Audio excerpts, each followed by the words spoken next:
Alors, petit tuto pour comprendre comment faire en sorte que les murs, enfin, les hauteurs des murs correspondent à ce qu'on demande dans les stories.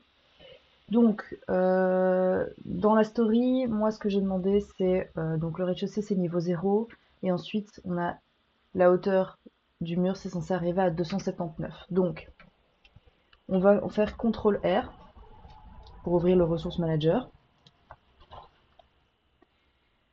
Donc, au rez-de-chaussée, en fait, ce sont ces murs-ci en partie qui sont utilisés. Donc, on va faire Edit.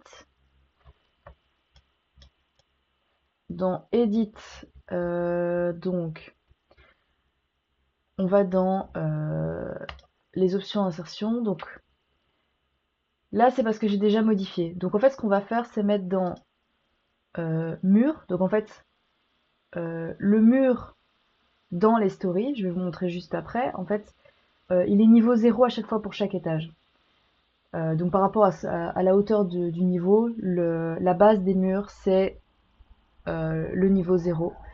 Donc pour ce niveau-ci, on utilise ce niveau-là. On demande à ce qu'il y ait 0 cm de différence entre, du coup, le... Eh, attendez, je vais vous montrer. Donc, on veut ça. Donc nous, ça change rien. Mais donc, dans les stories, donc, c'est ici.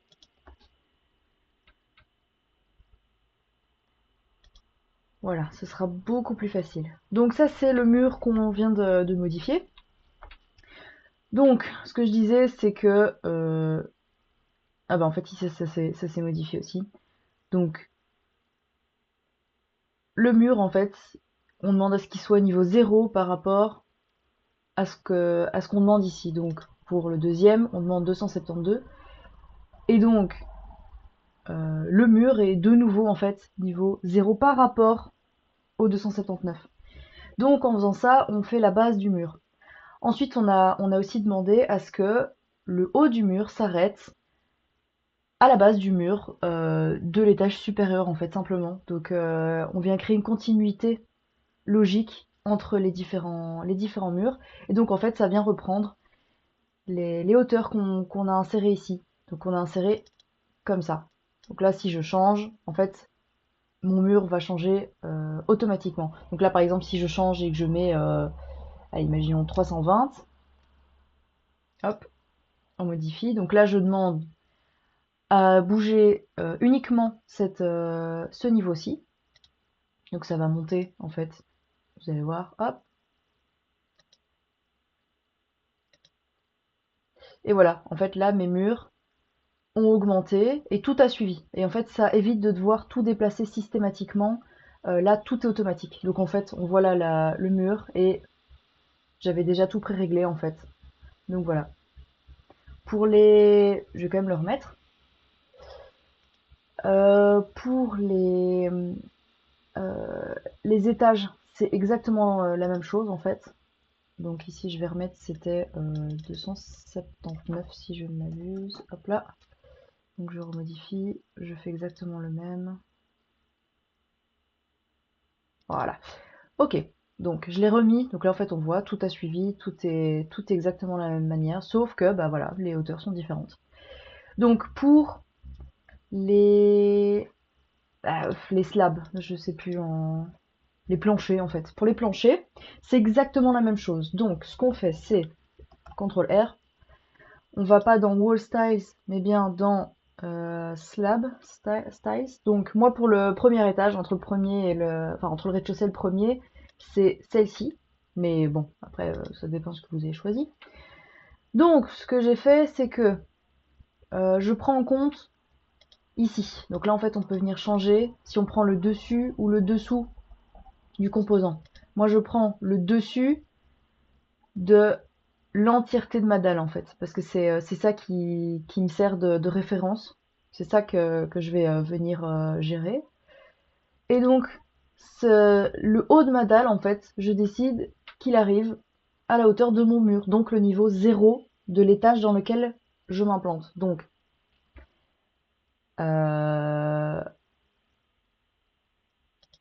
Donc on a exactement les mêmes, enfin exactement, bon, on a le même style de proposition. Et donc en fait ça va se mettre, hop, donc là je modifie et je mets. Si par exemple, donc je vais montrer parce que c'était déjà correct, donc si je modifie et que je dis je veux que ce soit mis par rapport au plafond, voilà, et bien en fait la donnée du plafond, c'est par rapport à l'étage sur lequel je suis occupée de travailler. Donc si on va dans hop, ici, dans l'organisation et dans les stories, donc en fait le ceiling de cet étage-là, hop, c'est l'étage 2, il est ici en fait à 460 du sol. Voilà. Donc en fait, là en l'occurrence, il est beaucoup trop haut. Donc c'est une donnée qu'il va falloir changer. Mais donc voilà, en fait, c'est simplement ça. Et donc si je le mets au niveau du mur, en fait, il va simplement se mettre, donc le plancher va s'aligner avec le bas du mur de cet étage-là. Donc là, c'est ce que je vais refaire. Donc on va dans Edit, ici, et au lieu de faire plafond, on fait mur. Comme ça, hop, il faut rien changer. Et donc maintenant, on arrive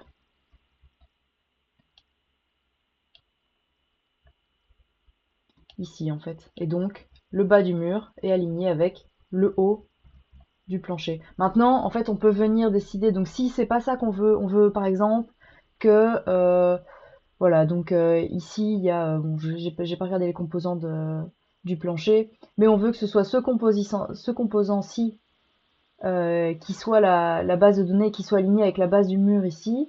Et bien alors, ce qu'on va faire, c'est qu'on va choisir le dessous du composant, donc du troisième composant, et on va laisser le reste. Donc, on recommence. CTRL R pour aller ici. On va dans Edit. On choisit non pas le dessus du plancher, mais, donc on avait dit le troisième, et on prend le dessous. Donc si on veut pas changer comme ça, c'est bêtement un clic droit, un clic gauche, pardon. Si on veut pas changer avec ça, on peut venir faire ici. Donc on a au-dessus, en dessous. Voilà, si c'est la même chose, ça change rien.